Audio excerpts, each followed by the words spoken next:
Chavre, how are you? I hope everyone is gesund, stark, und fehlach, begashmis und beruchnis. I hope everyone is healthy, strong, and happy physically and spiritually. As usual, since the war started, we start with Staka, Gdelut, Staka, Shemakarevis, Hagula, Mashiach should come now. Then we go to Tefillah, a pasuk from prayer. Lately we've said the psukim from Kapitel Chav Zayin, and actually today's thought is going to be a word from the Rebbe on Kapitel Chav Zayin, and we'll hopefully connect it to the Pasha Shavua. Kapitel Chav Zayin, which we say every single day from Rosh Chodesh Elul till Shana Rabbah, which means, as we spoke last week about Acha Sha'alti, that means these are verses that we have to inculcate, engrave in our hearts and minds, in the high holidays, in the festivals of Tishrei, and in the whole preparation. So that means that these are very, very fundamental, all-encompassing precepts and concepts and themes that we have to think about. So how does Kapitel Chav Zayin start?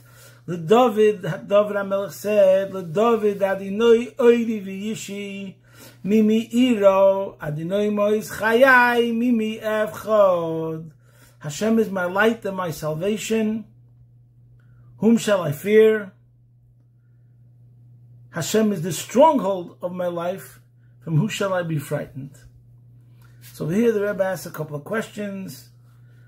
Why does it have to say Hashem's name twice? He could have just said David, Hashem Oiri V'Yishi Mimi Ira, Umois Chayim Mimi Evchad. Why does it have to say Hashem's name twice?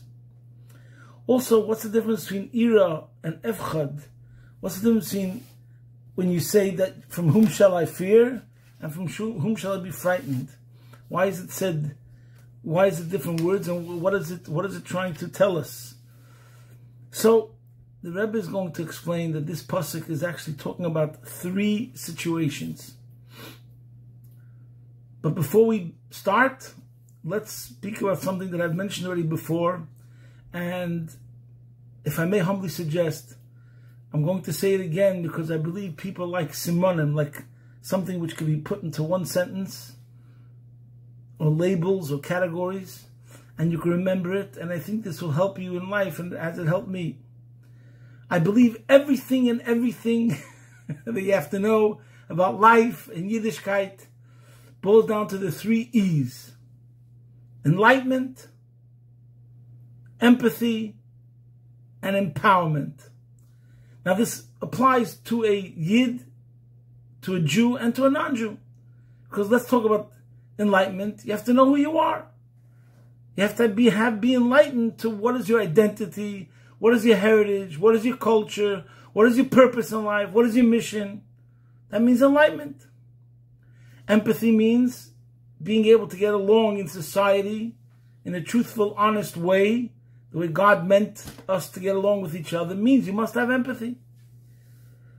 And then there's empowerment, that you have to believe that you are given whatever you need to accomplish whatever your mission on this planet Earth is.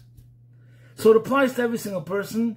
And you could also explain how this is the whole Seder Shtalshalis, the order of descent of the cosmic spiritual realms. Enlightenment, you could say, is Chabad. Empathy is Chagas. Chesed Gvur Tferes. And empowerment, you could say, is Nihi Netzach Yisoid.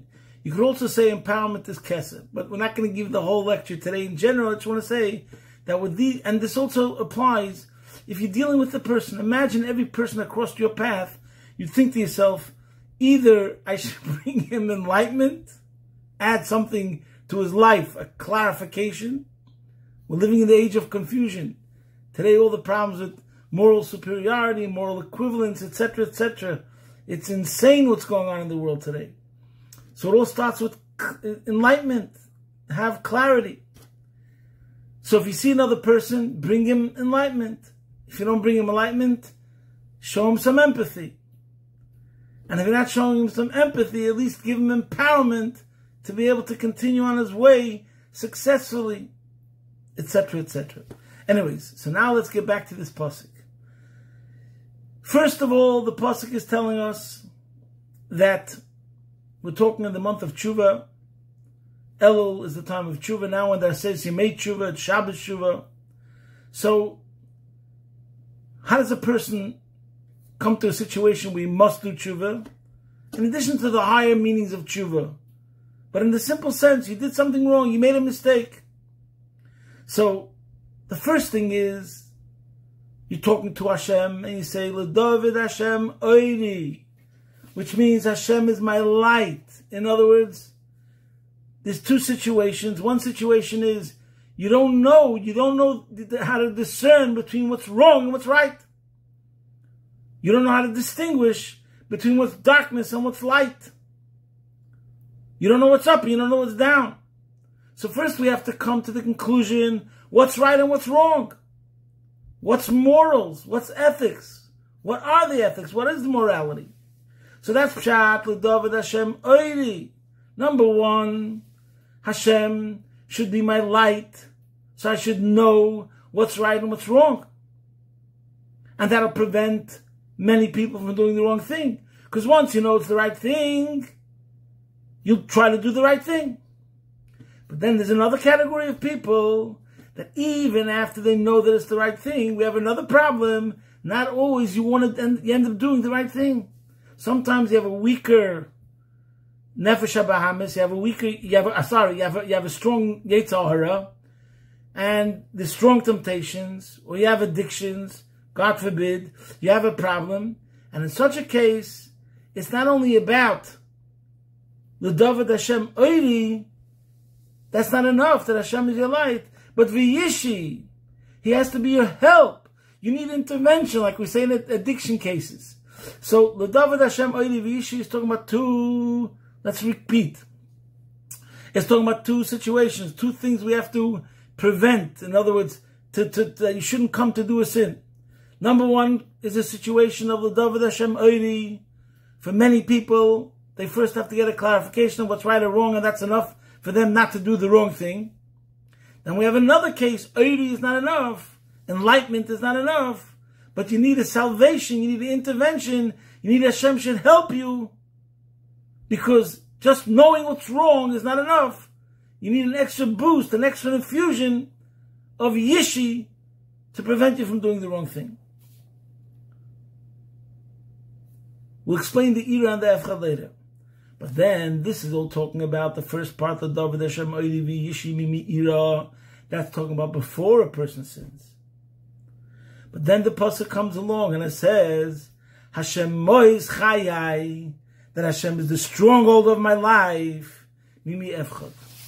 The Rebbe takes a Gemara in Rosh Hashanah, Daf Yud Zayin Amid Beis, where the Gemara says, in the 13 attributes that we say, by Tachnon, and we say in Kippur, we say by davening the whole time, Rosh Hashanah and Slichas, it says Hashem, Hashem, Kel Racham V'Chanan. It says Hashem's name twice. And the Gemara says, Hashem, Hashem, Anihu Koidim Sheyechta Adam. I am Hashem before a person sins, V'anihu La'acha Sheyechta Adam. And I am Hashem after the person sins, V'yasa Tshuva. The simple meaning in the Gemara means that, sometimes there's a couple, and one of them cheated, God forbid. So it was an absolute betrayal of trust, etc., etc. So sometimes a person could say, ain't never going to be the same, in a negative way. And it's understandable. So we hear the Gemara lets us know, I'm the same God before you sinned. In other words, imagine a couple that one side did something wrong and they make a firm resolution. Mistakes happen. We'll never, ever, ever, ever mention this again. And we'll be as loving and connected and intimate and kind and etc. etc. as it was before. So that's the Pashto Pshat in the Gemara. Hashem, Hashem, aniu koidim shechta adam, aniu la'acha shechta adam. That Hashem says, no matter what you do wrong, you'll be welcomed back with open arms, and everything will be as good as new as if nothing happened. That's a simple meaning. The Rebbe learns Pshat, based on Kabbalah and Chassidus. There's two levels of Shem Havaya. There's Havaya de Le'ela, and there's Havaya de Le'tata. There's a lower level of Shem Havaya, as Kabbalah explains. That's the first level, where it says, L'David Hashem Oiri V'yishi. That's a lower level, Koydem Achet. But then there's a stronger level of Shem Havaya, Havaya Deleido, which is La'achechet. Why is that a stronger level of Shem Havaya? Because our evil inclination is a genius. First they come along and they tell the person, you know what? Do the wrong thing. So you're going to steal. So you're going to pickpocket. So you're going to shoplift. So you're going to just take your hand, put the switch on Shabbos like that. Whatever it is. He says, what's so bad? There's a lot of worse people. You know, everybody's doing it. Whatever kind of things he knows how to convince you to do the wrong thing. But once you do the wrong thing, he says, you see, you failed. There's no chance you can go back to Hashem. You're a loser. You think you can just say, I'm sorry, and everything will be forgiven? You're dirty. You're stained. You're lost. Forget it. And then he tries to tell him, just go all the way. Forget it. There's no chance for you to be accepted. There's no chance for you to be seen as a good person anymore. You failed, etc., etc., etc. So over here, and he convinces you because he says, you know what you did? You rebelled against Hashem. That's like the worst thing you could do. He's your creator. He's your benefactor. He gives you life every single second. And you rebelled not only against the king, but you rebelled against the King of Kings. Melech Malchei Amlachim HaKadosh Baruch Hu. So that's the worst sin that could happen. And the worst thing you could do is to start up with God. You're messing with God himself. And there's the wrath of God. Who knows what? So here we have to be told a message which brings out the true infinity of Hashem. Havai de le'elo, as Chassidus explains, that tshuva reaches a level in Hashem which is higher than all the other mitzvahs. All mitzvahs, we say, reach in a level called rotzin, the will. So you have a king, and he has a will, and he says, this is my will. And if you step out of line, maybe you'll be told the first time will be this, the second time this, but then that's it.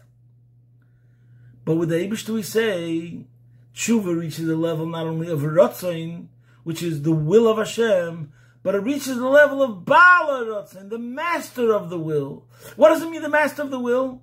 The master of the will means that he's not limited in his will. That even if a person did the same sin 10,000 times, when it comes to the 10,000th the first time, and he makes a resolution that he will not do it again, he's accepted by Hashem totally, absolutely. And that's what it means that the mitzvah of tshuva reaches the level of Baal HaRotzin. He's the master of his will. He's not limited by the will. He's not limited by the will. He's not stuck. He's not stuck. That if you do this, it'll be good. And if you step out of the line, if you step out of the program, that's the end of you. No. The Eibishter is flexible that even if someone steps out of the program thousands of times, nevertheless, when he returns to the Eibishter accepts him. Only somebody who's truly infinite could act in such a way. And that's why we say in davening also, every single day in Shemon Esrei, it says, Chanan hamarbe l'sleach. Same point, Alter Rebbe explains beautifully. Marbe means in abundance. How much is in abundance? To no end. Hashem forgives to no end. Again, a sign of infinity. What's the number? There's no number on it. Every single time a person did something wrong, every single time he made a mistake, and even if it wasn't a mistake, Hashem is ready to forgive. That's Chanan hamarbe l'sleich. And the same thing the Gemara says over there in Rosh Hashanah, another thing, that, also in the words, Hashem kel racham v'chanan erech apayim v'rav chesed. Again, just like umar b'lusleach, we say in Shemon Esrei, it says also rav l'sleach, which is the same point, that he forgives in abundance. V'rav chesed, v'rav chesed. The Gemara over there in Rosh Hashanah also says that the word v'rav chesed shows that he's abundant in his kindness. So it's not just, Chana marbe l'sloach is abundant in forgiveness, and Rav Chesed is abundant in his kindness. Same idea. How much is abundant? Infinite. So now we understand what it means when we say, Hashem moiz chayai, means that is the stronghold of my life, regular life. In other words, it shows on a more powerful level of Shem Havaya. Regular life is through Torah mitzvahs. That means life. But what happens if you faltered in that department? What happens if there was a deficiency in that department? What happens if that power source has been diminished by your actions? So then we have to say, we have to come to a deeper level of life force. We have to come to a higher level of Shem Havaya, which will take a person who's down in the dumps, who's stained, who's in the quicksand, who's in the cement, and still be able to pull him out of such a situation and be forgiving. That's the pshat. Hashem moiz chai. So now let's recap the pasuk, mamish moiridik, that the pasuk is talking about three situations. The David Hashem moirivi yishi is talking about before a person sins, and in that itself we say there's two situations: either because the person was enlightened, he knew what was right and what was wrong, or because the Eibishter helped him, because he knows the person has a weaker constitution, so the person was helped that he should do the right thing. Because even if you know it's the right thing, not always is it easy to do it. But then there's a situation where a person already sinned. That's the second part of the pasuk, where it then says, Hashem moiz chayai mimi evchad. Okay. The Rebbe explains the difference between Ira and Evchad is based on a pasuk in the end of Pashas Eikev, where the pasuk says that Lo yisatzev ish b'fneichem, no man shall stand before you. Pachdechem u'meirachem yitna Hashem Elokeichem al pnei kol haaretz. And it says that the Eibishter will cast the fear and dread. It calls over here, Pachdechem is fear, u'meirachem and dread. Okay. Anyway, so Rashi over here says, Pachdechem meirachem, v'aloi pachad hu meira. It seems like it's the same thing. Ela pachdechem ala krevim, u'meirachem ala choikim. The word pachad is referring to something which is up close, a threat, which is near and close. You understand? Up close and dangerous. So that is pachad. You feel it. It's palpable. It's tangible. And yira is from something that's distant. So therefore it's not so strong. It's not so powerful. The emotion is less of an emotion. So therefore now it makes beautiful sense with this pasuk over here. L'David Hashem Oirivi Yishi, which is talking about before a person sins. Mimi ira, because sin is something which is further away. So therefore the danger is not so near because he didn't sin. But Hashem is Chai Mimi Evchad is talking about in a case where he actually did a sin. So therefore it's already a real danger. It's already really something that was a mess up and caused damage. So over here we have to know that Mimi Evchad. To connect it to the Parsha, I'm going to say a word that I said already before. By the way, this word that I had from the Rebbe is in Chelik Tes, L'Kutei Sichos in the Sicha, and also in the back in the letter. Okay? Now to connect with the Parsha, I mentioned this Rashi before because I absolutely love it and I think it's amazing. And it goes together with the beginning, what I spoke today about enlightenment. At the end of Parshas Vayelech, Moshe Rabbeinu says, Ki yadaiti achrei Moisi, I know that after I pass on, Ki hashches tachshisun, I know that after I pass on, then people will become corrupted. V'sartem en haderech asher tzivisi eschem, and depart from the way which I commanded you. So Rashi asks a question on the words, Achrei Moisi ki hashches tachshisun, v'arei kol yimei Yeshua lo yishchisu. As long as Yeshua was alive, they didn't become corrupted. So why did it say after I pass away? It didn't happen until after Yeshua passed away. So why did it say after I pass away? So Rashi says, Mikan shel talmidei shel odom chovev alav ki gufay. From here we see that one's disciple, one's student, is precious to him as his body. Shekol zman she Yeshua chai, as long as Yeshua was alive, Moshe viewed it as if he was alive. So therefore when he said, I know after I pass on, It didn't mean after I pass on, it means after Yeshua passes on, because as long as Yeshua is alive, I consider it as if I'm alive. Now, what I find extraordinary over here is because Lubavitcher Chassidim, the Rebbe used to always quote, talking about the Frierdiker Rebbe, Ma'azari b'chaim, afu b'chaim. As long as his children are alive, so is he alive. And that's what most people talk about.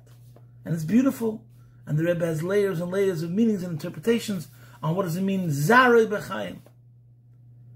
But over here, I think there's a different stress, a different emphasis. And in a certain way, it could be even more demanding. Of course, yesh b'zeh ma'ashem b'zeh, yesh b'zeh ma'ashem b'zeh. But what does he say here? Mikan shetalmidoi shel odom chovev olav kigufei.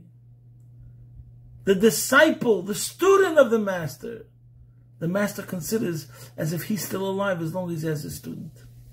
Now, why is that a different emphasis? Because you can have a chassid, a follower. What's a good chassid? Does a good chassid have to know every word of Torah that his Rebbe said? No. He knows some of them. He lives with a few of them. He follows the ways of whatever his teacher said.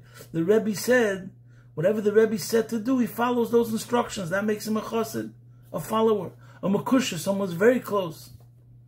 Then you have a child. How many times do you have a father who's a Rosh Yeshiva, a great, great genius Torah scholar, and none of his children are Torah scholars? They have a deeper connection. It's not about Torah knowledge. It's essence to essence, without any nothing else has to add. Nothing. We don't have to add anything to essence to essence. A child's a child. A child inherits everything, etc., etc. But being called a child of a parent is not the same as being called a disciple or being called a Talmud Muvak.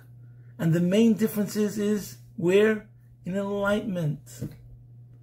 It could very well be that a child doesn't have the light, the ideas, the concepts that the father cherished, the insights. You understand? But if he's a disciple, then he must have it, because then he's not a disciple. That's the whole idea of a disciple, the whole idea of a student. Like he says over here, Talmidei shel Adam.